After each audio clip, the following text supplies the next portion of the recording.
gente. Aí tu junta o número de visualização dos vídeos com o número de presentes em sala e dá pro 10, tá ligado? Não, mas eu tô... Gente, olha só, eu estou em paz. Eu acho que o que a gente faz quando libera o vídeo, que eu falei no vídeo sem inscritos, se vocês viram, mas assim, isso aqui não é só para o UFRJ, é para qualquer um que não esteja no UFRJ possa assistir também. Cláudio, mas isso quer dizer que a aula do UFRJ é muito ruim, isso não é uma pena. Né? Mas a gente, mentira, a gente está fazendo o melhor que a gente consegue fazer. Né?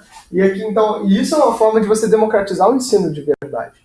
Entendeu? De você passar essa experiência, de você poder juntar o melhor do melhor de você assistir uma videoaula com o melhor de você estar em sala de aula. É claro que a gente podia fazer um material de vídeo mais reduzidinho, como eu falei lá no vídeo dos 100 inscritos. Eu espero no futuro fazer uns vídeos que são um resumo disso. São vídeos de 15 minutos, entendeu?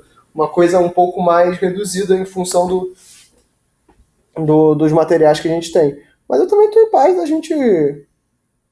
a gente faz o melhor que dá, né?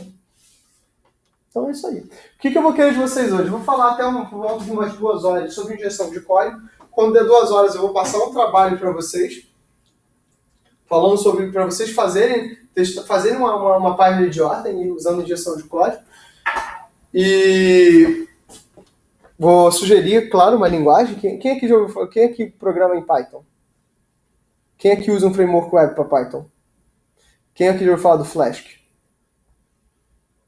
Flask é irado. Flask é amor. Tá? Então a gente vai gerar uma página boa usando o Flask. Eu vou pedir para vocês façam uma página de login usando o Flask. Né? E é claro que vocês não vão... Vou pedir que vocês façam essa página. O trabalho das próximas... Vocês querem uma página idiota, a página que eu chamo página Comp2, né?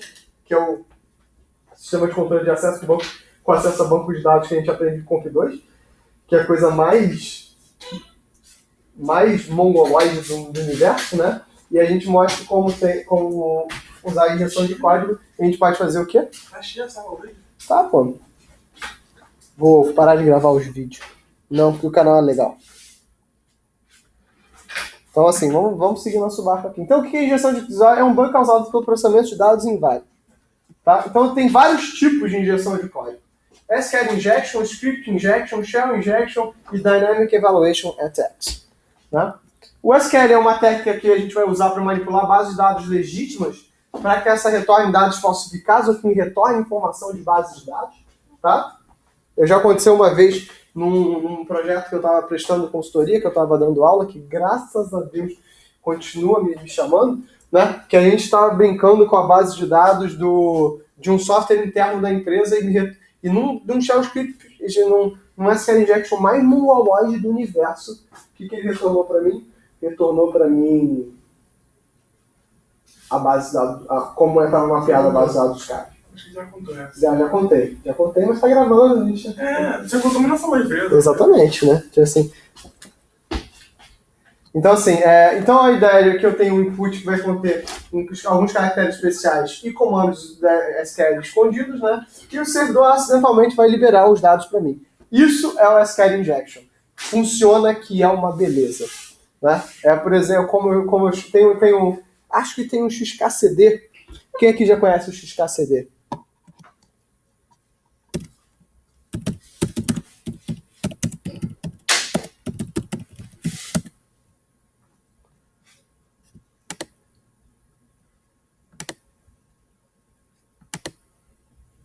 Aqui, né? Isso aqui, ó. É uma página exploit da mãe. Isso aqui é a escola da sua mãe. A gente está tendo um pequeno problema de computador. Aí ele quebrou alguma coisa, o menino...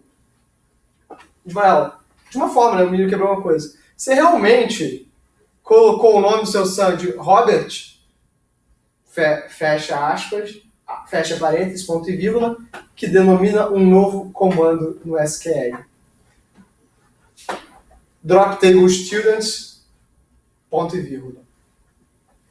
Ou seja, o que ela fez o seguinte? Login, Robert, fecha aspas, ou seja, como se fechasse a string e fechasse depois os parênteses, drop table students. Então é esse tipo de coisa. Se você não faz o que a gente chama de sanitização dos seus inputs, você está sujeito a esse tipo de coisa. Porque qual é a forma Comp2 que você tem de gerar bases né, de fazer login, de fazer consultas em bases normais. Você pega aquela string e usa aquela string para consultar a tua base de dados. Se você não verifica por caracteres especiais, aqui isso é infinito, né?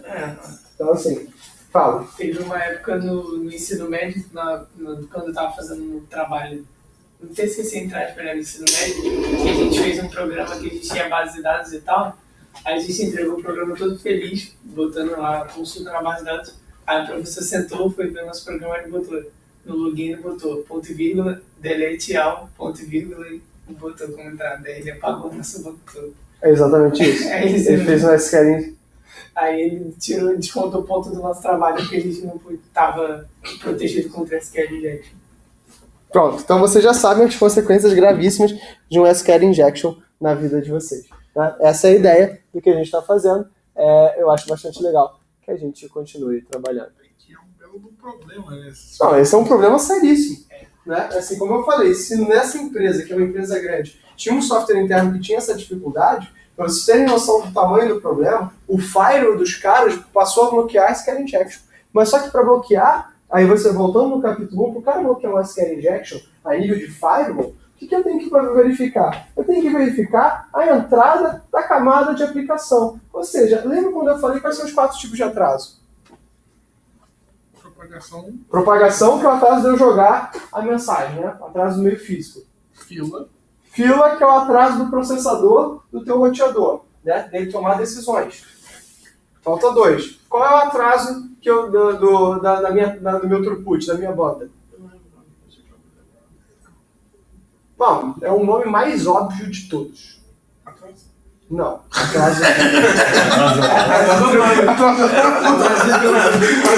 Atraso circunflexo 2. Vamos lá, galera. Colhem. Hoje vocês podem colar. Transmissão, o nome de um? Transmissão. E o último atraso, que vem direto do atraso de processamento.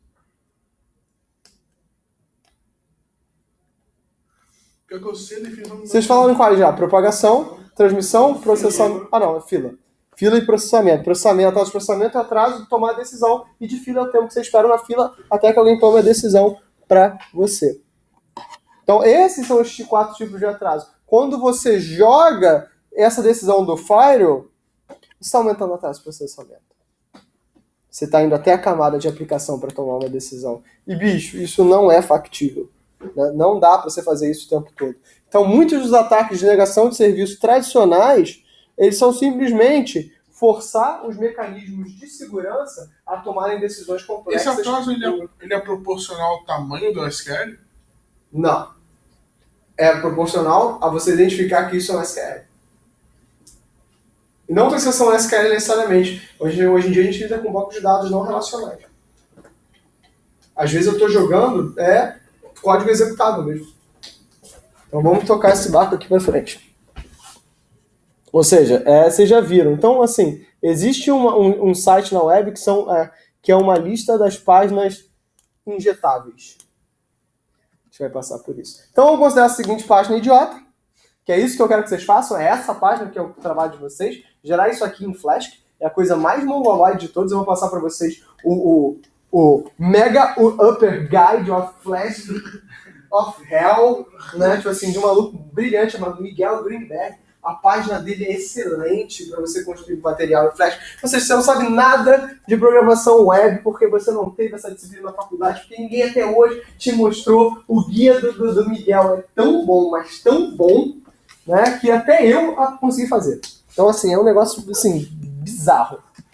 Então, olha só, vamos selecionar aqui no nosso banco de dados. Selecione usuários, onde o username é algum username que você pegou lá e o password é algum password. Ou seja, isso aqui é Comp2, galera. Isso aqui é o que vocês deveriam ter aprendido em Comp2.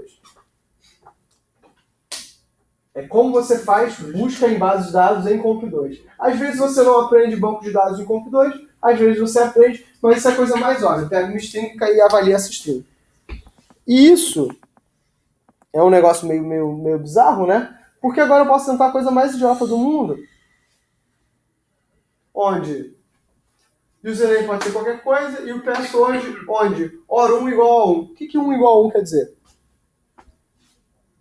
Onde existe um password.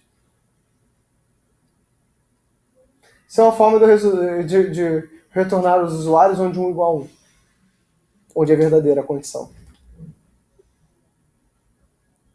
E ou é inclusivo ou exclusivo? 0 e ou 1 dá quanto? Se existe, todo usuário tem que ter um password. Então você mostrou os usuários da tua base de dados. Porque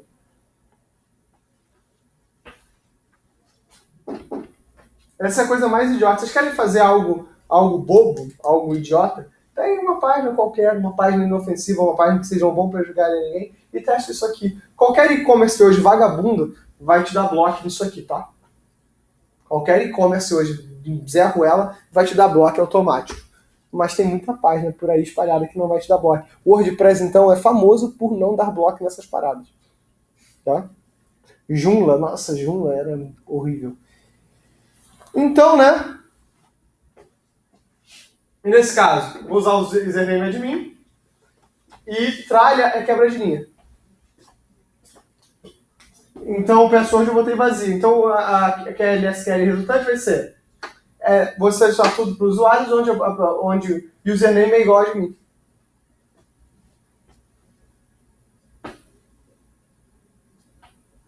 São coisas idiotas, ou como o pequeno Bob Tables, né, na tirinha do XKCD, né? Imagina que isso aqui, select asterisco from users, o username igual a Robert, fecha, né?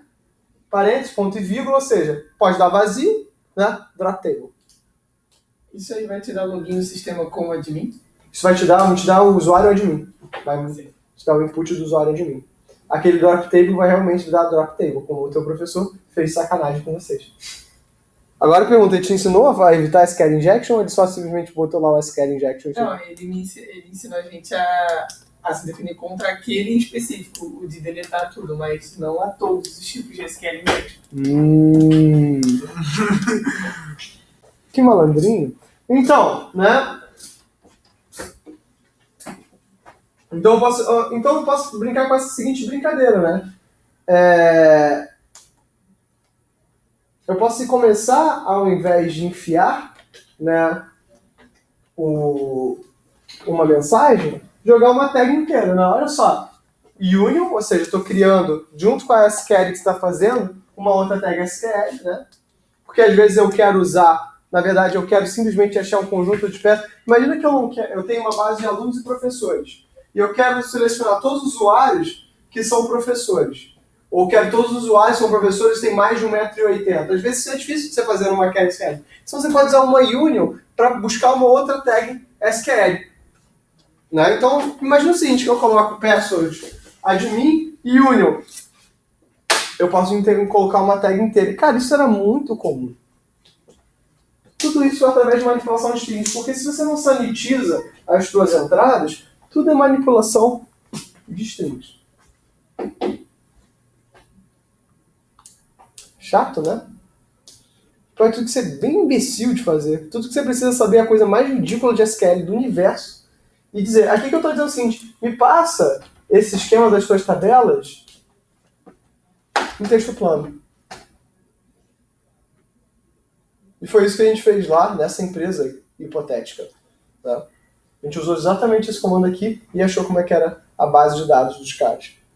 E isso foi um pouco preocupante. E mais uma vez eu me meti numa polêmica, porque o pessoal da direção da empresa falou que era um absurdo que isso tivesse acontecido. Gente, mas eu quero perguntar para vocês, como é que a gente vai ensinar segurança se não mostra como é que isso é feito? Como é que eu definir se você não sabe como é que ataca? Não. Como é que eu resolvo esse problema? Primeiro que, né? Então olha só como é que ficou a tag resultante. Select tudo from users, onde o username é admin, o password é uma union, né? Ou seja, na verdade eu estou esperando que o que vem no meu password, na verdade, seja uma outra SQL qualquer, que seria o resultado dessa SQL. Então isso aí é meio bizarro, né?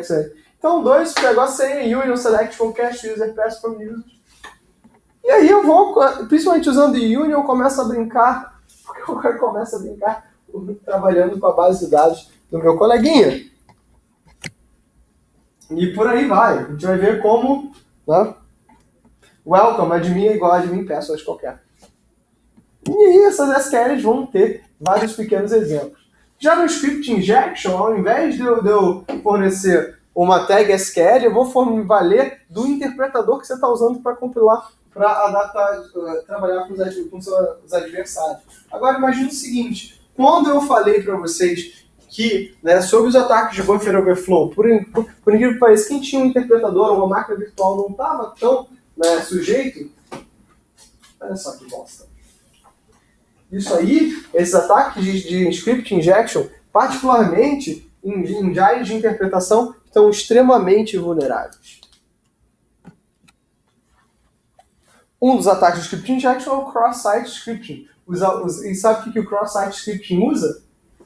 O teu interpretador JavaScript. Aquele lindo interpretador que dá privilégio de administrador no teu sistema. Agora me imagina o seguinte, lembra quem que já falou do Code Bender? O que era o Code Bender? Se eu não me engano, eu nunca usei, eu só cheguei a ver ele funcionando. Ele pega um script e ele altera, ele altera um pouco o funcionamento dele, alguma coisa assim. O Code Bender era uma IDE de Arduino na nuvem, que permitia você fazer o flash do teu Arduino sem você ter o software do Arduino instalado. Basicamente o que ele fazia, ele dava para um site remoto o controle da tua USB.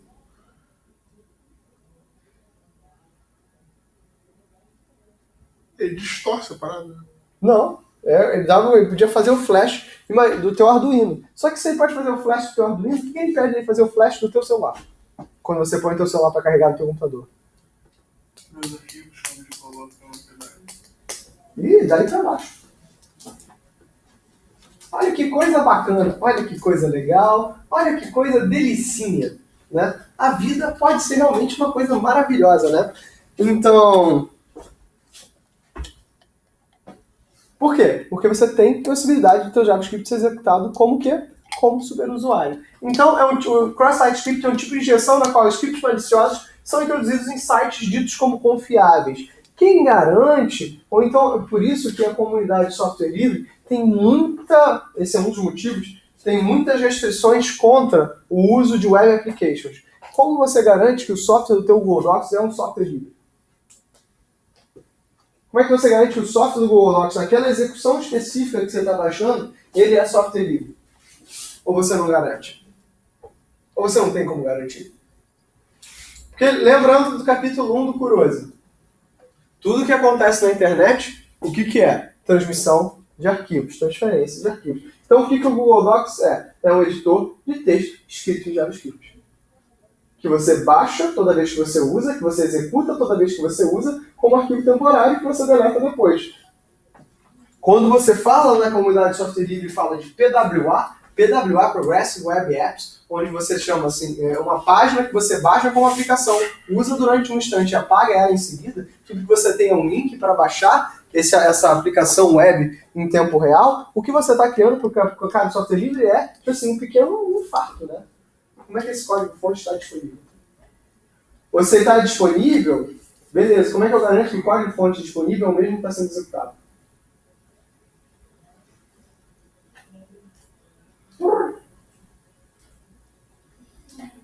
Eu garanto lá. Você põe a tua mão no fogo? Complicado Eu isso. já vi uma parada falando que tipo, esses códigos de open source eles têm muito problema com segurança. Como é? Eu já vi, não sei se isso é real, mas tipo, eu já vi gente falando que o código open source tem muito problema de segurança pela forma com que ele é feito, tipo, pelo fato de ele ser aberto. Na verdade, assim, existe uma discussão muito grande assim, se o open source é mais seguro ou menos seguro. Quem é de open source, por exemplo, no meu caso, eu acho que o código é mais seguro porque tem sempre alguém olhando e se é descoberta uma falha, qualquer um pode ir lá e editar. Quando o código é fechado, não é que, assim, tem um argumento, quando é fechado e ninguém sabe o código, é mais difícil de explorar a falha. Porque você fazer um SQL injection depende de você olhar o código. Mas é óbvio, né, que, pelo amor de Deus, você conseguiria, assim, tem certos detalhes da implementação que são mais difíceis de explorar. Mas várias das técnicas de ataque que eu mostrei aqui, por exemplo, o buffer overflow. O buffer overflow não depende de você... olhar o código. Então, assim, o código proprietário permite que qualquer um vá lá, altere e submeta um patch. Se vocês querem ver uma análise sobre código proprietário e não proprietário, é só você ver a quantidade de patches que você tem no CVE. Você vai ver que a maior parte do que não tem patch, em geral, são códigos proprietários. Que a empresa ou deixou de existir ou deixou de se importar. Vocês acham que o Windows XP não tem mais vulnerabilidade? Ou que os updates do Windows são todos para melhorar a tua experiência de usuário? Eu tenho um hábito muito bizarro, que é o seguinte. O meu amigo estava me sacaneando no sábado falando, Cláudio, por que você dá apt-get install, né? E que quando ele vai instalar os pacotes, ao invés de dar apt-get install "-y", para instalar ele. Eu gosto de ver o que está sendo instalado lá dentro. Isso é psicose, tá? Cláudio, então você dá apt-get install text live full, que aparece uma lista de 7.000 pacotes, você fica lendo cada um desses ficos. Eu quero saber o que está ali dentro. Então por que diabo você deu apt-get install text live full, em vez de text live e ir aos pouquinhos instalando o que você precisa? Porque eu sou psicótico e preguiçoso, que é uma combinação muito ruim, né? Mas, né, pelo menos eu quero saber, assim, como eu falo, Cláudio, você usa o Chromebook? Uso. Cláudio, por que você não está usando uma máquina Linux? Simples, porque eu não tive nenhuma máquina Linux tão barata quanto o Chromebook quando eu comprei. Que tivesse corpo de alumínio, essas coisas assim. Olha só, desculpa, muito ruim. Tudo que você queria era um corpo de alumínio e bateria longa? Então, se tivesse qualquer coisa ali dentro, você usaria? Não. Por quê? Porque eu preciso de um shell decente. O Chromebook me dá um shell decente para mim é o suficiente. Cara, isso é desculpa muito ruim. Muito ruim. Então, o computador tem 10 polegadas. Então, isso é basicamente um netbook com bateria longa e tela de alumínio? Com SSD? Mas é um Chrome OS, não tem problema de segurança? Vários. Você confia no Google? Não. Mas você aceita já, então. Mas eu aceito. Essa é a diferença. Eu aceitei, eu sei que tem o risco disso. Então, Ricardo, eu não concordo com essa frase, que o software livre ele é mais vulnerável. Eu acho que os dois casos são vulneráveis. O que eu acho que o software livre faz melhor é que o tempo de resposta a esse incidente é mais rápido. Inclusive, assim, até a popularidade de um incidente com o software livre faz com que outras pessoas que não se interessavam pelo projeto possam ajudar a contribuir. Isso é uma coisa legal. Eu acho isso positivo. E uma coisa que eu recomendo a cada um de vocês é o seguinte: se você quer construir também um portfólio, se você quer aprender como software grande é feito, se você se interessa por esse workflow de trabalho de algum software, faça parte de um projeto de software livre. Participe de um evento, projeto de software livre, contribua com código. No primeiro momento você não vai contribuir com código, pode ser que o código seja muito complicado para você, pode ser que no primeiro momento você não entenda o código, mas participe dessa comunidade, participe porque isso traz para você uma experiência de projetos grandes. Quais projetos? O kernel do Linux. O kernel do Linux eu acho um projeto um pouco hostil, né? O jeito que as pessoas se tratam lá dentro eu não gosto. Mas projetos mais friendly, tipo o OpenOffice. Cláudio, mas o OpenOffice é ruim. Cara, eu não sei, eu não uso o OpenOffice bastante para dizer se ele é ruim ou não. Tudo que eu uso é construir texto de forma justificada. Não tem muito erro no que pode acontecer, né? Usar negrito, né?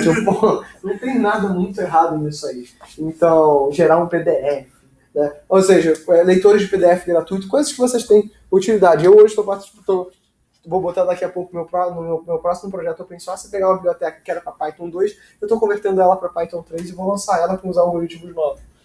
Esse é um projeto pessoal que eu estou fazendo. Então tem dois tipos de CSS, persistente, né?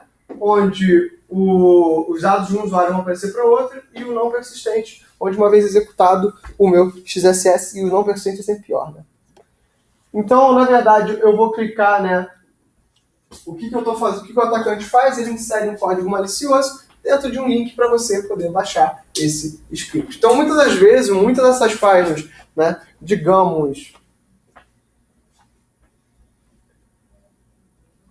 que o menininho está lá na adolescência, né? Aquelas páginas curiosas. Ele tem curiosidade na existência, está se descobrindo para o mundo, ele vai acessar uma página de conteúdo, digamos, inapropriado para a idade dele. E aí a página cheia de vírus, porque ele clicou nos links e executou umas páginas bizarras na página dele. Em geral são XSS. Que Pop-Art não é da época de vocês, né? Você lembra da fita dos pop-up da existência? Que você, tipo, clicava no Globo e aparecia um pop-up de propaganda. Isso era muito comum. Só que nessas páginas de conteúdo, não, os pop-ups que apareciam, na verdade, executavam o acesso. E esse é um dos motivos porque a gente parou de ter pop-up. Além de ser um saco aparecer Coca-Cola, tudo por você, na tua cara em vermelho, e a Globo adorava fazer essas bodegas. É tipo um susto, né? Tipo assim, um susto, tipo, assim, A Adblock tem pra isso. A Adblock. Nossa, a Adblock. Coisa criada. O Adblock, assim, ele é maravilhoso e terrível ao mesmo tempo, né? Que acaba com a economia da web ao mesmo tempo que ele, tipo, acaba com a economia da web e ele é maravilhoso por isso. Então vamos seguir o A barco. monetização foda. As pessoas tem uma questão de monetização Eu do tiro site. do YouTube, por exemplo. Acho que vai ser o do YouTube. Não, gente, acontece. Eu posso usar o script para roubar cookies do usuário, né? Eu posso fazer, né, upload de aplicativos, todas essas páginas que fazem upload de arquivos, né? Você pode começar a trabalhar essa geração de inputs, né? Ou seja, basicamente o problema das injections são problemas de verificação de inputs. Como garantir que algo é feito? De todos, o mais comum vai ser o SQL Injection, mas é o mais mas ele, ao mesmo tempo, é o mais fácil de você tratar. Esse aqui é um dos mais difíceis. Principalmente porque, né, o Windows ele assume que um arquivo é de um determinado formato única e exclusivamente pela extensão. É uma abordagem ela é legal, facilita para o desenvolvedor, mas é uma abordagem um pouco ingênua, né? O Linux ele não assume que o arquivo é de um formato simplesmente porque você disse que ele é de um formato. Então você pode executar um arquivo, não sei lá o que, .py, mesmo que ele não tenha a extensão final .py. Agora, por você poder o arquivo ser de qualquer forma, é muito difícil você verificar. Então, por exemplo, eu posso fazer um upload de script no PHP quando eu fazer o upload de uma figura. O PHP foi conhecido por essas vulnerabilidades, mas o PHP muitas vezes é a porta de entrada para o desenvolvimento web, porque ele é muito fácil, a curva de aprendizado é muito baixa. O Laravel hoje é um framework web relativamente bom de você trabalhar, né? Apesar de eu não gostar muito de PHP. Mas acaba que vocês vão ver vários scripts na web que fazem uso em ataques ao PHP, o que cria uma forma negativa do PHP do ponto de vista de segurança, apesar dele ser cara, desde que eu fazia curso técnico, tô falando há quase 20 anos atrás, as pessoas usam PHP. E é uma linguagem que está aí firme e forte e continua sendo utilizada. Então, não odeiem o PHP, não precisa amar também, né? Mas odiar é deboche. Que horas são?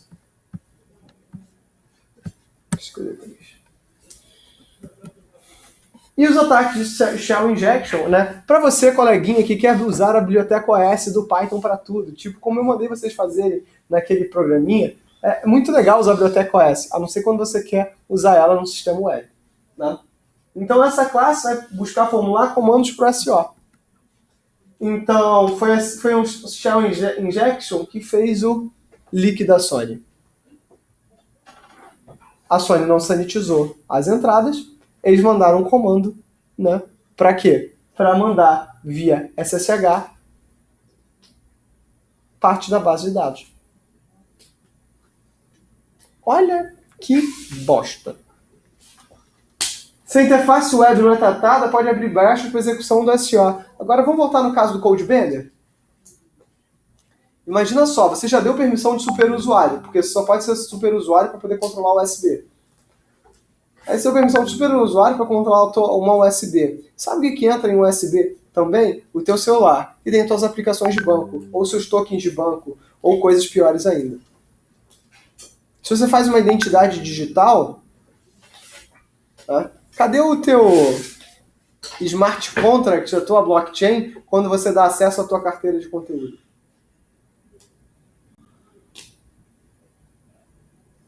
Complicado isso aí, né? Então aqui esse é um exemplo de um códigozinho feito em PHP, tá? Onde o que eu estou passando para cá? Eu estou passando um script malicioso cujo endereço é um /bin/ls. Então o script vai ser jogado com /bin/ls e vai mostrar. Isso aqui eu tirei do CVE como Vulnerability Database. Isso aqui é o scriptzinho.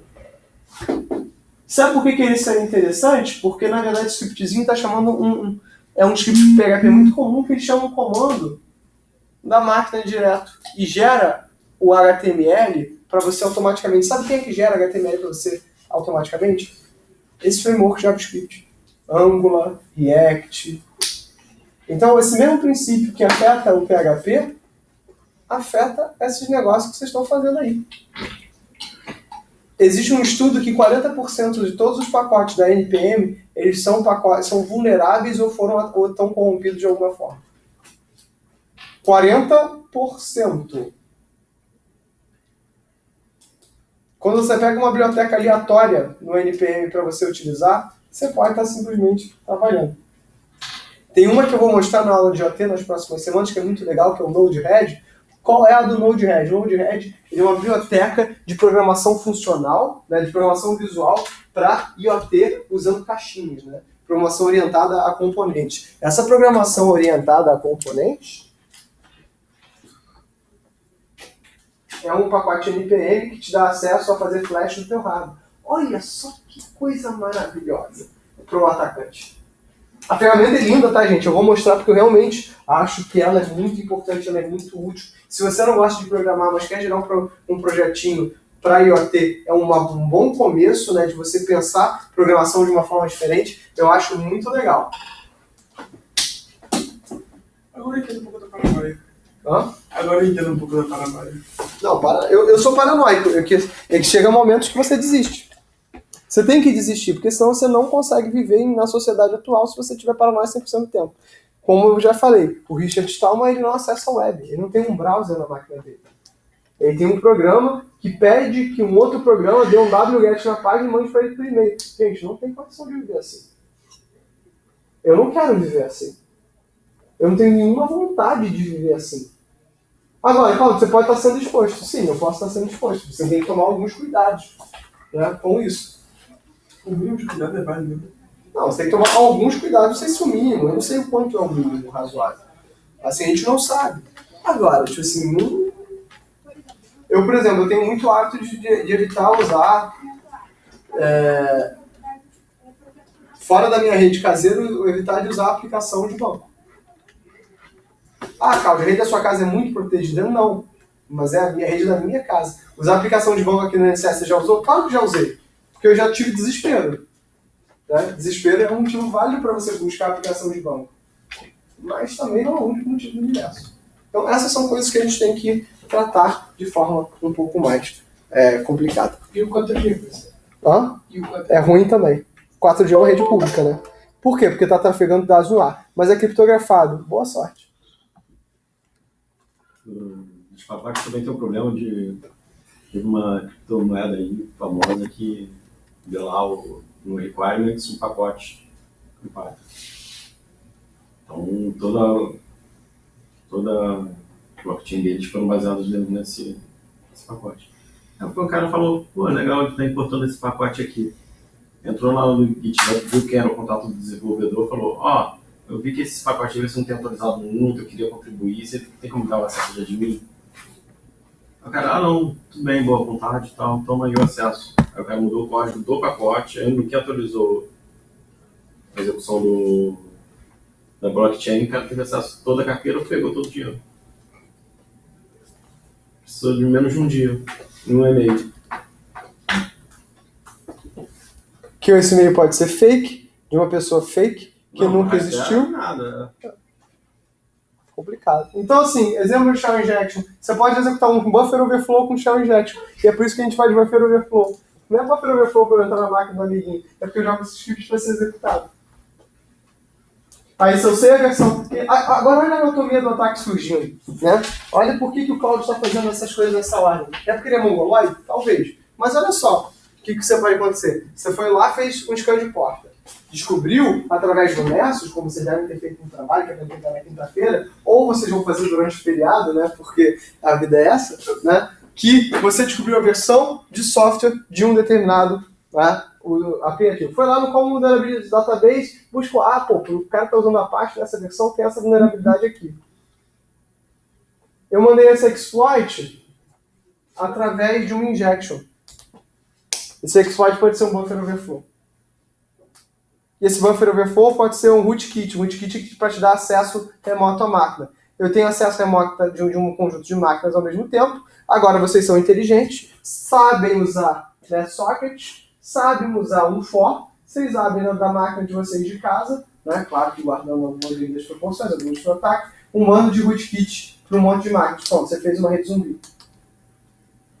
Nem que a tua rede zumbi, o que ela faz é pingar um determinado servidor, com a quantidade suficiente de máquinas que é possível. Não tem ninguém isso aqui. Agora, o cara do Mr. Robot é muito inteligente. Não, um dos episódios exatamente que ele faz isso aqui.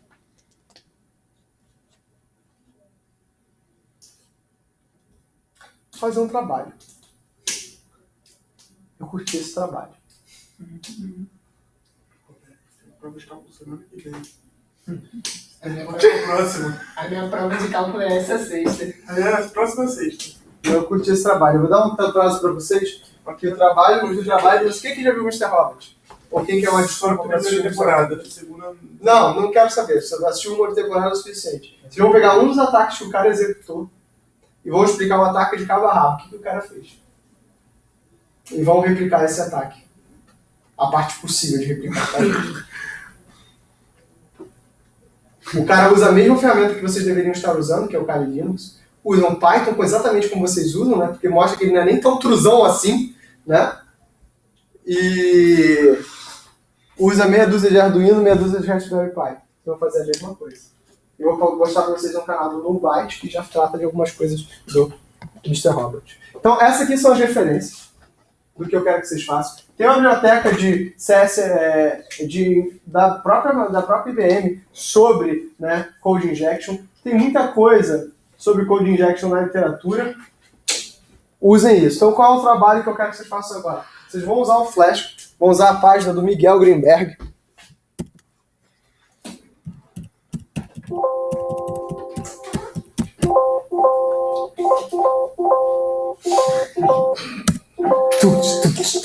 Sacanagem, invadir o computador do aluno. Cara, antigamente tinha um negócio que eu fazia em sala de aula que eu parei porque um aluno começou a chorar, que foi... Não, botei a tela dele ao contrário. Isso eu já fiz com a minha mãe. Tipo assim, aí tipo... Que nossa! Com a mãe. Filho bom você, filho. Com a mãe é sacanagem. Na verdade, isso quem fez foi um professor meu numa aula de Linux, né? Que ele virou a tela do colega meu. Então foi legal.